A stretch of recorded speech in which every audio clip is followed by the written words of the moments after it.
விவசாய பெருமக்கள் அனைவருக்கும் வணக்கம். கடந்த வீடியோவில் நண்பர் திரு ரசல் அவர்கள் ஒரு கேள்வி கேட்டிருக்காங்க.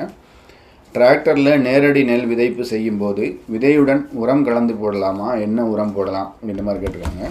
குறிப்பாக முக்கியமான விஷயம், நீங்கள் நேரடி நெல் விதைப்புலாம் பண்ணுறீங்க அப்படின்னா உரத்தை நம்ம நெல் முளைச்சதுக்கப்புறம் ஒரு 15-20 நாள் கழித்து போடுறது சிறப்பாக இருக்கும். நீங்கள் அடி உரமாக போடணும் அப்படின்னு நினைக்கிறா தப்பு கிடையாது, நீங்கள் போடலாம். சூப்பர் பாஸ்பேட், ஃபேக்டம்பாஸ் அல்லது டிஏபி, சூப்பர் பாஸ்பேட் அல்லது ஃபேக்டம்பாஸ் அல்லது டிஏபி போன்ற உரங்களை நீங்கள் அடியுரமாக எப்போ போடலாம்னா விதையுடன் சேர்த்து போட வேண்டியதில்லை. நீங்கள் அதுக்கு முன்பாகவே உரத்தை போட்டதுக்கு அப்புறம் கூட நீங்கள் போடலாம். என்ன காரணம் அப்படின்னு கேட்டிங்கன்னா, பொதுவாக நம்ம உரத்தை நேரடி நெல் விதைப்புக்கெலாம் ஒரு 15-20 நாளைக்கு அப்புறம் நீங்கள் அதாவது நெல் விதைத்து அது முளைச்சதுக்கப்புறம் ஒரு 15-20 நாள் கழித்து உரம் போடுங்க அப்படின்னு நம்ம ரெக்கமெண்டேஷன் பண்ணுறோம். அதுக்கான காரணம் என்னென்னு கேட்டிங்கன்னா, அப்படி நம்ம விதைக்கக்கூடிய நெல் முளைத்து ஓரளவுக்கு அதனுடைய வேர்கள் இறங்கி அந்த உரத்தை எடுக்கக்கூடிய தன்மைக்கு அது வர்றதுக்கே ஒரு 15 நாள் 20 நாள் ஆயிரும். ஸோ அந்த காலகட்டத்தில் நீங்கள் உரங்கள் போடும்போது அது முழுமையாக அந்த உரங்கள் வீணாகாமல் அந்த உரங்கள் வீணாவது தவிர்க்கப்பட்டு அது நேரடியாக பயிருக்கு அதிகமாக கிடைக்கக்கூடிய ஒரு வாய்ப்புகள் இருக்கும். மேலும் இந்த 20 நாளைக்கு மேலே நீங்கள் போடும்போது இந்த 20 நாள் அப்படின்றதெல்லாம் ஒரு தூர் கிளைக்கக்கூடிய பருவங்களாக இருக்கும். ஸோ இந்த தூர் கிளைக்கக்கூடிய பருவங்களில் இந்த உரங்கள்லாம் கிடைக்கும்போது அதனுடைய வளர்ச்சி அபாரமாக இருக்கும். அப்போ நீங்கள் நேரடி நெல் விதைப்பை பொறுத்த வரைக்கும் ஒரு விதைத்த ஒரு 15 நாள் 20 நாளில் நீங்கள் உரம் போடுவது சிறப்பாக இருக்கும். அப்படி போடும்போது என்னென்ன உரங்கள் போடலாம், முதல் உரமாக என்னென்ன உரங்கள் போடலாம் அப்படின்னு பார்த்திங்கன்னா, ஏற்கனவே சொன்ன மாதிரி மணிச்சத்து அதிகமாக உள்ள உரங்கள், தழைச்சத்து உரங்கள், அப்புறம் சிறிதளவு சாம்பல் சத்து போட்டாஸ், அதாவது அதிக அளவு பாஸ்பரஸ் உரங்கள், சூப்பர் பாஸ்பேட், டிஏபி, ஃபேக்டம்பாஸ் 20-20 இந்த மாதிரியான உரங்கள் போடலாம். உதாரணமாக டிஏபினா ஏக்கர் 1 மூட்டை வரையிலும் போடலாம், ஃபேக்டம்பாஸ்னால் ஏக்கர் 1 மூட்டை வரையிலும் போடலாம். சூப்பர் பாஸ்பேட் போட போகிறோம் அப்படின்ற பட்சத்தில் நீங்கள் தாராளமாக அது அடியிலேயே போட்டுடலாம். நீங்கள் வயலை தயார் செய்து அடி உரம் போடுவீங்க இல்லையா, வயலை தயார் செய்து முடியும் போது அந்த விதைப்பதற்கு முன்பாகவே நீங்கள் சூப்பர் பாஸ்பேட்டை போட்டுடலாம். சேடை ஓட்டும்போது கூட நீங்கள் போட்டுடலாம். அப்படி போடும்போது என்ன ஆகுன்னு கேட்டிங்கன்னா, சூப்பர் பாஸ்பேட் நல்லா மண்ணோட கலந்துரும். அது பயிர்களுக்கு கிடைக்கிறதுக்கு எளிதாக இருக்கும்.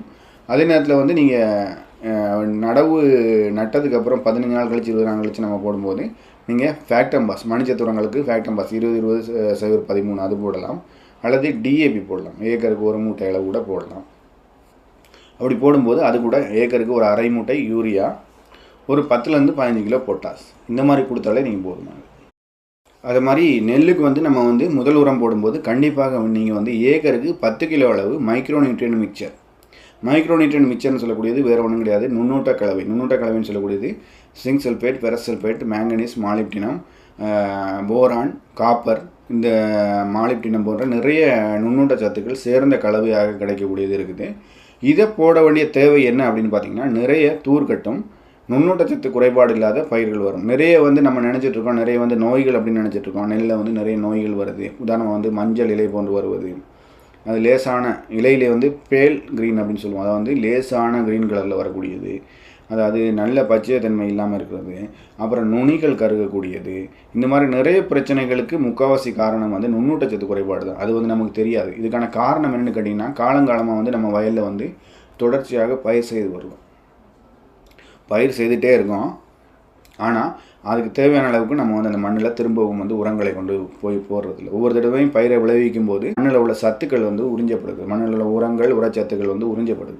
அப்படி உறிஞ்சப்பட்டதுக்கப்புறம் அந்த மண்ணுக்கு திரும்பவும் அதே சத்துக்கள் கிடைக்குது அப்படின்னு கேட்டால் கிடைக்கிறது இல்லை. ஏன்னா நம்ம ஏக்கரில் உதாரணமாக ஒரு 25 மூட்டை, 30 மூட்டை, 40 மூட்டை வரைக்கும் கூட நெல்லெல்லாம் விளைய வச்சு எடுக்கிறாங்க. அப்படி எடுத்ததுக்கப்புறம் அந்த 40 மூட்டைக்கு ஈக்குவலான உரம் அங்கே திரும்பவும் சேர்க்கப்பட்டுச்சு. அந்த உரம்லாம் எங்கேருந்து, அந்த 40 மூட்டை எங்கேருந்து விளைஞ்சிது, மண்ணில் இருந்து சத்துக்களை எடுத்து தான் விளைஞ்சிது. ஆனால் அது திரும்பவும் கொடுக்கப்படுதுன்னா கொடுக்கப்படுறது கிடையாது. அந்த காலத்தில் நிறைய இயற்கை உரங்களான ஆட்டு எரு, மாட்டு எரு, கோழி எரு, அப்புறம் நிறைய குப்பைகள் போன்றவை எருக்கள்லாம் சேர்த்து போட்டாங்க. இன்றைக்கி அவ்வளவு மாடுகளும் இல்லை, அவ்வளோ எருக்கள் போடக்கூடிய சூழ்நிலையும் இல்லை. ஸோ அதனால் என்ன பண்ணுறாங்க, நம்ம அதிகமாக நைட்ரஜன், பாஸ்பரஸ், பொட்டாஸ், தழைச்சத்து, மணிச்சத்து, சாம்பல் சத்து இதை மட்டும்தான் வயலுக்கு எல்லாருமே போடுறாங்க. ஒரு கடைக்காரங்கிட்ட நீங்கள் போய் கேட்டாலும் அவங்க என்ன சொல்லுவாங்க, ஒரு மூட்டை யூரியா போட்டு, 1 மூட்டை டிஏபி போட்டு, ஒரு மூட்டை பொட்டாஸ் போட்டு, அவ்வளோதான், முடிஞ்சு போச்சு. ஆனால் இதை தாண்டி முக்கியமான ஒரு விஷயம், நுண்ணூட்ட சத்துக்கள், பேரூட்ட சத்துக்கள் இன்னுமே இருக்குது. உதாரணமாக கால்சியம், மெக்னீஷியம், நுண்ணூட்ட சத்துக்கள் வகைகளில் ஃபெரஸ், அது மாதிரி sulphur, ferrous, zinc, manganese, molybdenum, இந்த மாதிரி நிறைய கால்சியம், மெக்னீஷியம், இந்த மாதிரி நிறைய நுண்ணூட்டச்சத்துக்களும் தேவை. ஆனால் நமக்கு தெரிஞ்செல்லாம் தழைச்சத்து, மணிச்சத்து, சாம்பல் சத்து, இது மூணும் வளர்ச்சிக்கு வந்து ரொம்ப ரொம்ப முக்கியமானது. ஆனால் பயிரினுடைய ஆரோக்கியத்துக்கும் அதிக மகசூலுக்கும் நுண்ணூட்டச்சத்து மிக மிக முக்கியமானது. ஸோ பழைய காலம் மாதிரி நம்ம வந்து ஒரு பசுந்தாள் உரங்கள், பசுந்தழை உரங்கள், அப்புறம் வந்து க்ரீன் மேன்யூர், க்ரீன் லீஃப் மேன்யூர்னு சொல்லுவோம். அது மாதிரி வந்து நிறைய ஆர்கானிக் மேட்டர் இதெல்லாம் வந்து போடக்கூடிய வாய்ப்புகள் இப்போ இல்லாதனால நீங்கள் வந்து தனித்தனியாக நம்ம வந்து ஒரு உரங்களும் கொடுக்க வேண்டிய, குறிப்பாக நுண்ணூட்டச்சத்துக்களை தனியாக கொடுக்க வேண்டிய சூழ்நிலை இருக்குது. அதனால் அந்த குறிப்பாக அந்த தூர் வடிக்கக்கூடிய காலகட்டங்கள், பயிரினுடைய நீங்கள் விதைத்த அல்லது நட்ட 20வது நாள்லேருந்து ஒரு 60 நாள் வரைக்கும் அல்லது ஒரு 40-45 நாள் வரைக்கும் இந்த தூர் கிளைப்புகள் வந்து அதிகமாக இருக்கும். அந்த காலகட்டத்தில் வந்து நீங்கள் வந்து நிறைய வந்து இந்த மாதிரியான உரங்கள், நுண்ணூட்டச்சத்துக்கள்லாம் கொடுக்க வேண்டியது இருக்கும். அது மாதிரி மணிச்சத்து அதிக அளவு கொடுக்கணும். மணிச்சத்து வந்து தேவையான அளவுக்கு கொடுத்தா மட்டும்தான் உங்களுக்கு வந்து நிறைய தூர் கிளைப்புகள் வரும், வரக்கூடிய தூர்கள் வந்து உறுதியாக வரும். ஸோ இதெல்லாம் வந்து நீங்கள் கட்டாயம் கொடுக்க வேண்டியது. மணிச்சத்து ஆரம்ப காலத்தில் மணிச்சத்தும் தழைச்சத்தும் அதிகமாக போடுங்க. அது மாதிரி தழைச்சத்துன்றது யூரியெல்லாம் ரொம்ப அதிகமாக போட்டுறாதீங்க. ஒரு ஏக்கருக்கு ஒரு அரை மூட்டை அளவு போட்டால் போதும். உதாரணமாக நீங்கள் டிஏபி போகிறீங்க அல்லது 20-20 போகிறீங்கன்னா அதுலேயுமே ஏற்கனவே தழைச்சத்து இருக்கும். ஸோ அதனால் ஒரு ஏக்கருக்கு 15-20 கிலோ யூரியா நீங்கள் போட்டாலே போதும். இது கூட உதாரணமாக வந்து ஒரு ஏக்கருக்கு ஒரு மூட்டை டிஏபி போகிறீங்கன்னா 15-20 கிலோ யூரியா அது கூட போட்டால் போதும். அது கூட ஒரு 10-15 கிலோ பொட்டாஸ் வந்து ஆரம்ப காலத்தில் கொடுக்க போகிறீங்கன்னா ஒரு 5 கிலோ 10 கிலோ பொட்டாஸ் போட்டால் கூட போதும். அப்புறம் வந்து கதிர்கள் வருவதற்கு சற்று முன்பாகவோ அல்லது 2வது உரம் 3வது உரம் கொடுக்கும்போது நீங்கள் வந்து பொட்டாஸ் வந்து சிறிதளவு சேர்த்து போட்டுக்கொள்ளலாம். ஆனால் நுண்ணூட்ட உரம் முதல் உரம் வைக்கும்போது நுண்ணூட்ட உரம் மிக மிக முக்கியமானது. அதே மாதிரி நெல்லுக்கு வந்து உர நிர்வாகம், குறைந்த செலவிலான உர நிர்வாகம் அப்படின்றது இந்த சேனல்லேயே நான் வீடியோ போட்டிருக்கேன். தேவை உள்ளவங்க தாராளமாக அதை செக் பண்ணி பாருங்கள். என்னென்ன அளவுகள், எத்தனை மூட்டை அப்படின்றலாம் கிளியராக சொல்லியிருக்கேன். நம்ம சேனலில் போயிட்டு வீடியோ செக்ஷனை கிளிக் பண்ணி அதில் கீழே போய் பாருங்கள். அதில் நிறைய வீடியோ இருக்குது. ஸோ அதெல்லாம் பார்த்து நீங்கள் போட்டுக்கலாம். ஸோ நண்பர் கேட்ட மாதிரி நீங்கள் தாராளமாக இந்த மாதிரி வந்து உரம் போடலாம். நேரடி விதைப்பை பொறுத்த வரைக்கும் என்னையை கேட்டால் பெஸ்ட்டானது நீங்கள் ஒரு விதைத்த 15-20 நாளைக்கு மேலே உரங்கள் போடுவது. குறிப்பாக வந்து மணிச்சத்து உரங்கள், தழைச்சத்து உரங்கள், சிறிதளவு சாம்பல் சத்து உரங்கள், அது கூட ஏக்கருக்கு 10 கிலோ நல்ல தரமான கம்பெனி நுண்ணூட்ட உரம் போடுங்க. இதை போடுவதன் மூலமாக உங்களுக்கு நல்ல மகசூல் கிடைக்கும். அதை மாதிரி நீங்கள் வந்து இன்னும் வந்து சிறப்பாக செய்யணும் அப்படின்னு நினச்சிங்கன்னா தாராளமாக நீங்கள் வந்து ஒரு பயிர் செய்வதற்கு, நெல் விதைப்பதற்கு ஒரு 40 நாள் அல்லது ஒரு 40-50 நாள் முன்பாகவே நீங்கள் சணப்பை அல்லது தக்கை பூண்டை விதைத்து அதன் கொஞ்சம் வளர்ந்ததுக்கப்புறம் ஒரு மாதம் 40 நாள் கழித்து அதை மடக்கி உழுது அது மேலே வந்து நீங்கள் சேறு கலக்கி விதைத்தீங்கன்னா உங்களுக்கு வந்து நல்ல மகசூல் கிடைக்கக்கூடிய, நல்ல வளர்ச்சி கிடைக்கக்கூடிய ஒரு வாய்ப்புகள் இருக்கும். ஸோ இதையும் ஃபாலோ பண்ணுங்கள். ஸோ நண்பர் கேட்ட கேள்விக்கான ஆன்சரை பார்த்தோம். இப்போ பொதுவாக வந்து நீங்கள் இந்த மாதிரி ஃபாலோ பண்ணுறது நல்லாவே இருக்கும். மேலும் உங்களுக்கு நிறைய நண்பர்கள் கேட்கக்கூடிய ஒரு சந்தேகம் வந்து நீங்கள் சொல்லக்கூடிய மருந்துகள் மற்றும் இலைத்தளிப்பு உரங்கள்லாம் சொல்கிறீங்க, அதெல்லாம் வந்து எங்களூர் கடைகளில் கிடைக்கல, மைக்ரோநியூட்ரியன்ட் சொல்கிறீங்க. இலைத்தளிப்பாக ஃபோலியார் அப்ளிகேஷனாக இலைவழியாக தெளிக்கக்கூடிய உரங்கள் சொல்கிறீங்க, இலைவழியாக தெளிக்கக்கூடிய நுண்ணூட்ட உரங்கள் சொல்கிறீங்க, இதெல்லாம் வந்து கிடைக்கல.